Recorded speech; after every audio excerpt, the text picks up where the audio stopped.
Hi. Sachi ഏതായാലും ചന്ദ്രമതി ഭക്ഷണം കഴിക്കില്ല എന്ന തീരുമാനത്തെ മാറ്റി ചന്ദ്രമതിയെ കൊണ്ട് ഭക്ഷണം കഴിപ്പിക്കുന്നുണ്ട്. എങ്ങനെയാണെന്നല്ലേ? അതിനു മുമ്പ് എല്ലാവർക്കും ചെമ്പനീർ പൂവിൻ്റെ നല്ലൊരു ഇൻട്രസ്റ്റിംഗ് ആയിട്ടുള്ള കഥയിലേക്ക് സ്വാഗതം.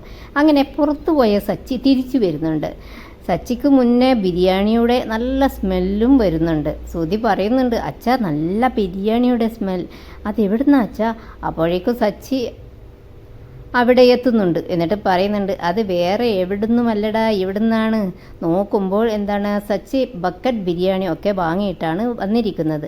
വാഴയിലയുമുണ്ട് കയ്യിൽ. നേരെ ഡൈനിങ് ഹാളിൽ പോയിട്ട് രേവതിയോട് പറയുന്നുണ്ട്, രേവതി ഇവിടെ നിന്ന് ഇതൊക്കെ മാറ്റി വയ്ക്കുക. അപ്പോൾ രേവതി ചോദിക്കുന്നുണ്ട്, സച്ചി ഏട്ടന് എന്നെ കണ്ടിട്ട് എന്താ തോന്നുന്നത്? ഞാൻ ഇതൊക്കെ രാവിലെ മുതൽ കഷ്ടപ്പെട്ട് ഉണ്ടാക്കിയ ഭക്ഷണമാണ്, ഇതൊക്കെ മാറ്റി വയ്ക്കാനാണോ പറയുന്നത്? അന്നേരം സച്ചി പറയുന്നുണ്ട്, അല്ല രേവതി, നമുക്കിത് രാത്രി കഴിക്കാം, ഇപ്പോൾ നമുക്ക് ബിരിയാണി കഴിക്കാം. അതിലിടയ്ക്ക് ശ്രുതി പറയുന്നുണ്ട്, അച്ഛാ നോക്ക്, നമ്മളൊക്കെ ഇവിടെ വിശന്നിരിക്കുമ്പോൾ അവനും അവൻ്റെ ഭാര്യയും കൂടി ബിരിയാണി കഴിക്കുകയാണ്, ഇതൊന്നും ശരിയല്ല അച്ഛാ എന്ന് സങ്കടത്തോടെ പറയുന്നുണ്ട്. പിന്നെ രേവതിയും സച്ചിയും കൂടി ഡൈനിങ് ടേബിളിൽ ഉണ്ടായിരുന്ന എല്ലാ സാധനങ്ങളും മാറ്റി വയ്ക്കുന്നുണ്ട്. അതിലിടയ്ക്ക് സച്ചി പറയുന്നുണ്ട്, രേവതി ഇത് ബിരിയാണിയല്ല. അപ്പോൾ ശ്രുതി വന്നിട്ട് പറയുന്നുണ്ട്, എടാ കള്ളം പറയാതെ, നല്ല ബിരിയാണിയുടെ മണം വരുന്നുണ്ട്. അപ്പോൾ സച്ചി പറയുന്നുണ്ട്, ഇത് വെറും ബിരിയാണിയല്ല, പ്രസാദമാണ്. അന്നേരം ശ്രുതി ചോദിക്കുന്നുണ്ട്, ഏത് ക്ഷേത്രത്തിലാടാ ബിരിയാണി പ്രസാദമായി കൊടുക്കുന്നത്? പിന്നെ സച്ചി ടേബിളിൽ വാഴയിലൊക്കെ നന്നായി ഇങ്ങനെ വിസ്തരിച്ച് വിരിക്കുന്നുണ്ട്. എന്നിട്ട് അതിലേക്ക് സച്ചി മുഴുവൻ ബിരിയാണിയും ഇടുന്നുണ്ട്. ശ്രുതി അതിലിടയ്ക്ക് മുട്ടയൊക്കെ എണ്ണുന്നുണ്ട്. പിന്നെ ചിക്കൻ പൊരിച്ചത്, സാലഡ്, അച്ചാർ, പപ്പട എല്ലാം വെക്കുന്നുണ്ട്. എല്ലാവർക്കും ഇതിൻ്റെ മണമൊക്കെ അടിച്ചിട്ട് നല്ല കൊതിയാകുന്നുണ്ട്. ചന്ദ്രമതിക്കും നല്ല കൊതിയൊക്കെ ആകുന്നുണ്ട്. പിന്നെ രേവതി ചോദിക്കുന്നുണ്ട്, എന്താ സച്ചിയേട്ടൻ്റെ ഉദ്ദേശം? അന്നേരം സച്ചി പറയുന്നുണ്ട്, എനിക്ക് ഒരു ഉദ്ദേശവുമില്ല, എല്ലാവർക്കും ഇത് പങ്കിട്ട് കഴിക്കാം. എല്ലാവർക്കും പങ്കിട്ട്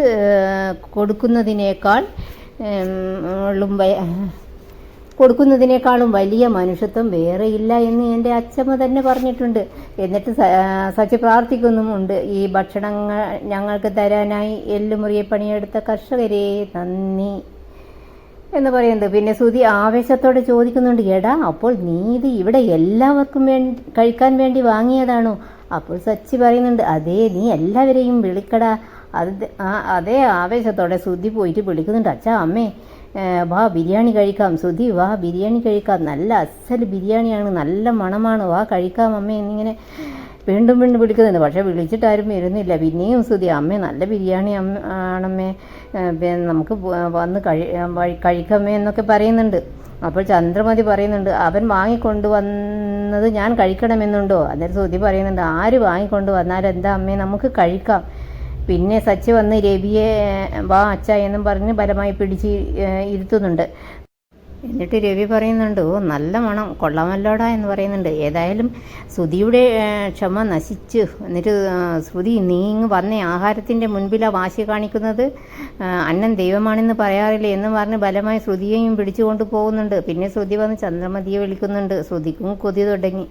എന്നിട്ട് ശ്രുതി പറയുന്നുണ്ട്, നല്ല മണമുണ്ട് അല്ലേ ആൻറ്റി? അന്നേരം ചന്ദ്രമതി, പിന്നെ ബിരിയാണിക്ക് പിന്നെ മണം ഉണ്ടാകാതിരിക്കുമോ എന്ന് ചോദിക്കുന്നുണ്ട്. ശ്രുതി പിന്നെയും ചോദിക്കുന്നുണ്ട്, ആൻറ്റിക്ക് വിശക്കുന്നില്ലേ? വിശക്കുന്നൊക്കെയുണ്ട്, കുറച്ചു നേരം അങ്ങോട്ടും ഇങ്ങോട്ടും നടന്നാൽ ശരിയാകും. എന്നിട്ട് നടക്കുന്നുണ്ട്.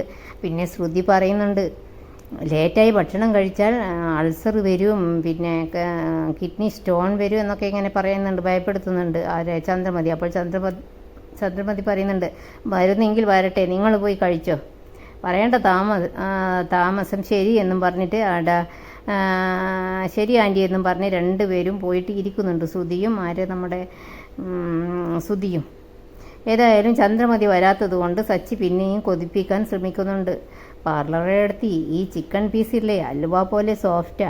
പിന്നെ രവി സച്ചിയോട് ചോദിക്കുന്നുണ്ട്, അല്ലടാ നിൻ്റെ അമ്മ ഭക്ഷണം കഴിക്കില്ല എന്ന് പറഞ്ഞതല്ലേ, പിന്നെ എന്തിനാ നീ ബിരിയാണി വാങ്ങിക്കൊണ്ടുവന്നത്? അത് അച്ഛാ, ഞാനിത് റെസ്റ്റോറൻറ്റിൽ നിന്ന് വാങ്ങിയതല്ല, ഇതൊരു പ്രസാദമാണ്, പ്രസാദം. എന്നിട്ട് രവിയെ നോക്കി കണ്ണിറുക്കുന്നുണ്ട്. എന്നിട്ട് രവിക്കെല്ലാം മനസ്സിലാകുന്നുണ്ട്, ഒക്കെയും ചന്ദ്രമതി ഭക്ഷണം കഴിപ്പിക്കാനുള്ള അടവാണെന്ന് മനസ്സിലാകുന്നുണ്ട്. ഓ പ്രസാദമാണെന്നോ എന്ന് ചോദിക്കുന്നുണ്ട് രവി.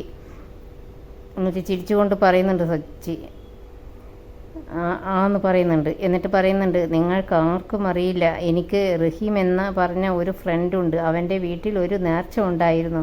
അവൻ എന്നെയും വിളിച്ചിരുന്നു. നീയും നിൻ്റെ വീട്ടുകാരും സന്തോഷത്തോടെ ഈ ബിരിയാണി കഴിക്കണമെന്ന് പറഞ്ഞ് എൻ്റെ കയ്യിൽ തരികയായിരുന്നു എന്ന് പറയുന്നുണ്ട്. അപ്പോൾ രവി പറയുന്നുണ്ട്, നല്ല കാര്യമാണ്, അവൻ സന്തോഷത്തോടെ തന്നത് നമ്മൾ സന്തോഷത്തോടെ കഴിക്കണം. അന്നേരം സച്ചി പറയുന്നുണ്ട്, ഇത് വെറും ബിരിയാണി അല്ല, ഇത് കഴിക്കുമ്പോൾ നമ്മൾ മനസ്സിൽ എന്താഗ്രഹിക്കുമോ അത് നടക്കും.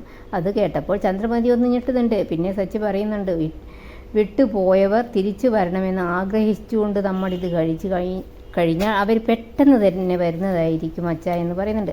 പിന്നെ രവി പറയുന്നുണ്ട്, ഓ അത്രയും ശക്തിയുള്ള ബിരിയാണിയാണോ ഇത്?